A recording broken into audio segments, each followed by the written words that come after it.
자회사 노동자들이 자회사를 해산하고 한수원이 직접 고용에 나서라며 고공농성을 벌였습니다. 윤석열 국민의힘 대선 후보가 대선 후보 선출 이후 처음으로 오늘부터 이틀간 경북과 대구를 방문합니다. 여러분 안녕하십니까? 포항 MBC 뉴스데스크입니다. 한국수력원자력에서 시설 관리를 담당하는 노동자들이 고공농성에 들어갔습니다. 2년 전 정규직 전환 대신 자회사 소속이 된 노동자들인데요. 이들은 한수원이 자회사 설립 당시 내건 약속을 지키지 않아 비정규직 시절보다 더 열악한 환경에 놓였다며 처우 개선과 직고용을 요구하고 있습니다. 박성아 기자가 취재했습니다. 월성원자력 본부 앞에 높은 철탑이 세워졌습니다. 12m 높이의 철탑을 위태롭게 오르는 한 남성. 한수원 자회사 노동자입니다. 한수원 시설관리 자회사 노동자들이 한수원이 약속을 지키지 않고 있다며 농성에 들어간 겁니다. 2년 전 문재인 정부의 공공부문 비정규직 정규직 전환 당시 한수원은 이들을 직접 고용하는 대신 자회사를 설립했습니다. 노조는 당시 한수원이 수의계약 낙찰률을 올리겠다고 약속했지만 이를 지키지 않고 있다고 말했습니다. 94% 수의계약 낙찰률을 변경을 하겠다라는 취지를 듣고 저희도 자회사를 받아들여서 넘어왔는데 실상 넘어와서 보니 약속이 어겨졌었고요. 올해 계약에서도 자회사 낙찰률은 이전과 동일한 88%에 그쳤습니다. 용역업체 소속 당시의 낙찰률보다 고작 0.005%포인트 오른 수준으로 공기업 자회사의 낙찰률 평균인 92.7%에도 못 미치는 수준입니다. 낙찰률 100%를 적용하도록 유도하고 있는 정부의 대책과도 상반되는 행보입니다. 수의계획 할 경우 낙찰률을 적용하지 마라. 그래서 그걸 재원을 가지고 처우 개선하라고 지침을 내린데도 불구하고 한수원은 지키지 않고 있습니다. 노동자들은 처우가 용역업체 소속일 때보다 더 악화됐다며 처우 개선이 이뤄지지 않을 경우 한수원이 직접 고용해야 한다고 주장했습니다. 자회사도 지금 재원이 고갈되기 일보 직전이고 이렇게 되면 자회사 해산까지도 갈 수 있는 지경입니다. 이에 대해 한수원은 자회사와 노조 간의 문제로 책임이 없다고 밝혔습니다. 또 한수원은 자회사 설립 당시 낙찰률을 94% 이상 보장한다고 합의한 적이 없다며 낙찰률은 자회사와 협의해 정한 것이라고 해명했습니다. 노조 측은 한수원이 낙찰률 인상과 처우 개선에 대한 대책을 내놓을 때까지 무기한으로 고공농성을 이어가겠다는 입장이어서 갈등은 당분간 지속될 것으로 보입니다. MBC 뉴스 박성아입니다. 포항의 한 직장 어린이집에서 여러 명의 교사가 아동을 학대한 의혹이 제기됐습니다. 경찰은 어린이집 CCTV를 확인한 결과 학대가 의심된다며 수사에 들어갔는데요. 포항시도 일부 아동이 학대당한 사실을 파악하고 전문 기관으로 인계했습니다. 배현정 기자가 취재했습니다. 포항시 남구에 있는 직장 어린이집. 이 어린이집에서 아동학대 의혹이 제기되고 있습니다. 피해 아동은 교사가 자신을 던졌다고 말합니다. 근데 던졌어요. 내가 던졌어요. 널 던졌어? 응. 그리고 깎아냈어요. 그리고 여기만에 빨개졌어요. 또 교사에게 매일같이 맞았다고 말합니다. 하나짜도 맴매는 거야. 하나 났다고 책상에 올라가라 했어? 왜 늦었다? 아마 물었어. 그건 언제 늦었어? 내일. 피해 아동 부모들은 사건이 불거지자 긴급 간담회를 열었고 다른 아동의 피해 진술도 잇따라 나왔습니다. 진짜 시간을 되돌리고 싶다는 생각을 많이 했고요. 많이 울었고요. 겁을 많이 내서 약간 떨어져 있으려고 하지 않고 집에 오면은 내내 자기 전까지 신경질을 부렸어요. 피해 아동 부모들은 어린이집에 대한 전수조사를 실시하고 모든 원생들을 대상으로 심리 상담을 하루빨리 제공해야 한다고 주장했습니다.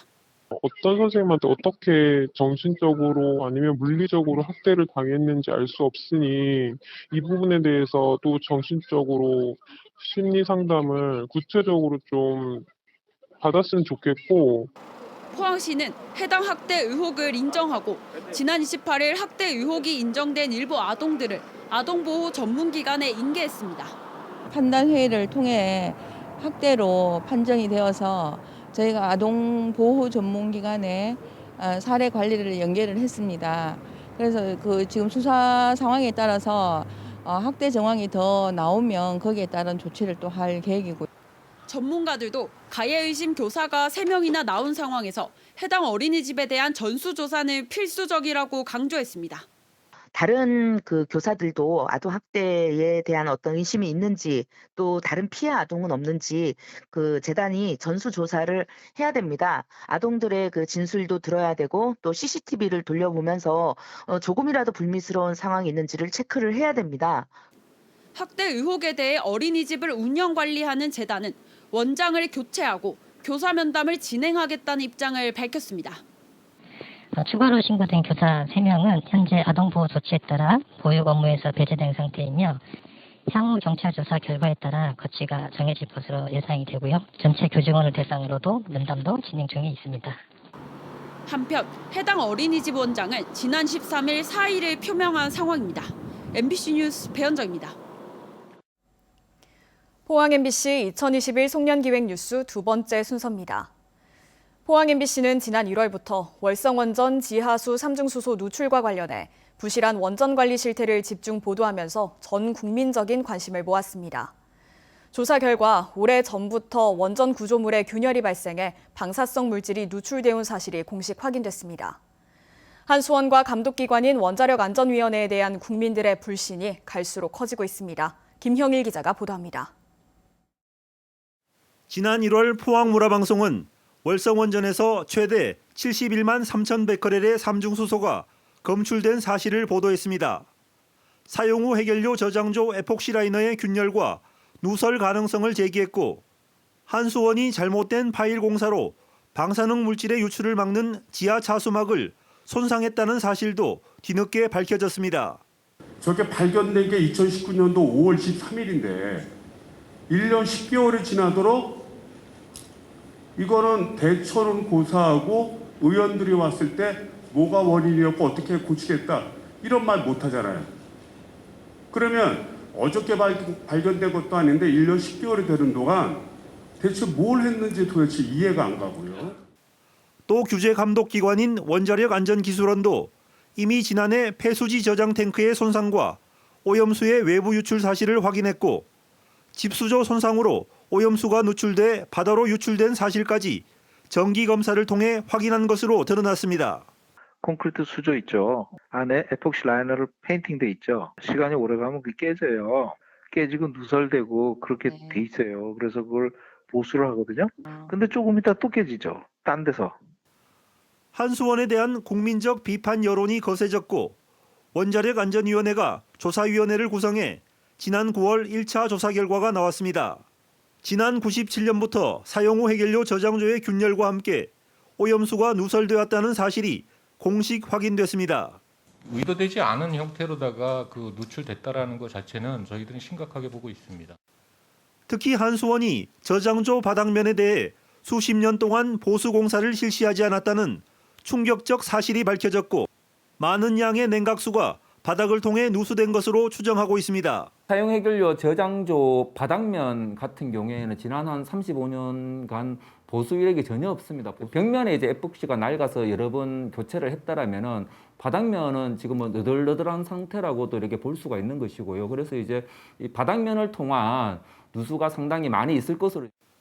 지난 1년간 부실한 원전 관리 실태가 속속 밝혀지면서 한수원과 원전 안전에 대한 국민들의 불신이 갈수록 커지고 있습니다. MBC 뉴스 김형일입니다.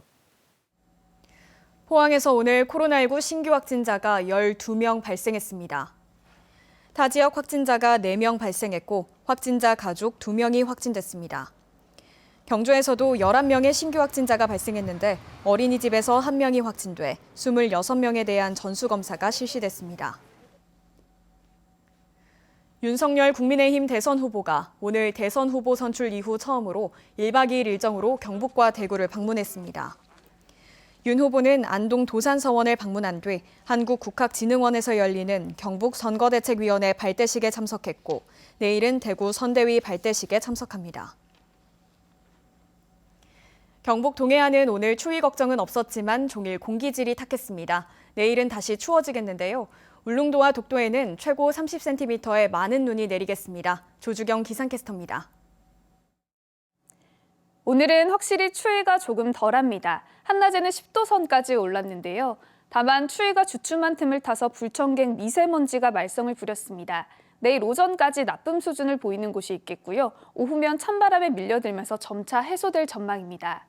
강한 바람에 내일 새벽 경북 동해안 전 지역에는 강풍특보가 발효되겠고요. 날도 급격하게 추워지겠습니다. 찬바람이 눈구름까지 만들어내면서 내일 새벽부터 울릉도와 독도에는 많은 눈이 예보됐고요. 오후 한때 경주에도 눈이 내릴 전망입니다. 이미 많은 눈이 내린 울릉도와 독도에는 폭설 대비해 주셔야겠습니다. 이어서 자세한 내일 날씨 보겠습니다.